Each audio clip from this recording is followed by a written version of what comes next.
গঠন করলেন মাননীয় চেয়ারম্যান সাহেব শ্রীযুক্ত বিদ্যুৎ নারায়ণ রায় মহাশয়। তিনি মাকে আরতি করেছেন।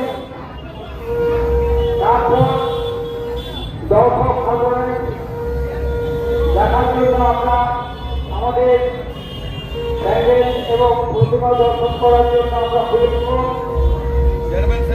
তাই দর্শকরা একটু অপেক্ষা করবেন।